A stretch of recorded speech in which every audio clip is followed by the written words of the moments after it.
अस्सलामुअलैकुम काबिल कदर व्यूवर्स। आज मजिस्ट्रेट साहब ने इस्लामाबाद कचहरी में छापा मारा और जो लोग बग़ैर लाइसेंस के यहाँ पर स्टाम्प बेचते हैं या बनाते हैं, बयान हल्फी या फ़ोटोस्टेट महंगी करते हैं, उन पर उन्होंने छापा मारा। उनके शनाख्ती कार्ड इकट्ठे किए गए और उनके ख़िलाफ़ कानूनी कार्रवाई का फ़ैसला किया गया।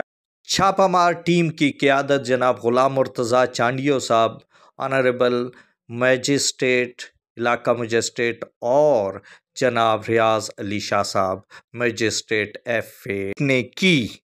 वो हर स्टाम्प वेंडर के पास गए, वसीका नवीस के पास गए, कंप्यूटर पर ड्राफ्टिंग करने वालों को भी उन्होंने चेक किया। तो दोस्तों, हमने मजिस्ट्रेट साहब से पूछा कि ये नौबत क्यों आई, तो उन्होंने कहा कि अवामी शिकायत पे हमने ये कदम, ये आप दे दें। आइए, पब्लिक शिकायत आई है कि ये जो फोटोग्राफी वाले हैं, ये जो है ना 5 के बजाय जो है ना 10 रुपये और 15 रुपये चार्ज लगाते हैं। और ये जो है ना अभी आया है, उसमें ज़रा से मालूम हुआ है कि ये बहुत सारे इधर जो है ना जाली स्टाम्प फरोश बैठे हुए हैं, तो इनके खिलाफ हमने कार्रवाई शुरू की हुई है।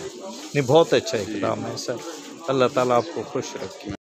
इंतज़ामिया का ये एक्शन इंतहाई काबिल सताइश है, क्योंकि इंतज़ामिया ने आज सबके पास जाके इन्हें वार्निंग भी दी और कहा कि ऐसा कोई भी गैर कानूनी इक़दाम यहाँ नहीं होगा।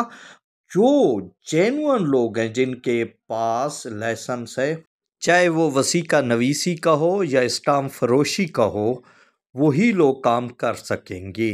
तो उन्होंने इन तमाम लोगों के शनाख्ती कार्ड इसीलिए जमा किए कि कौन लोग यहाँ पर काम कर रहे हैं।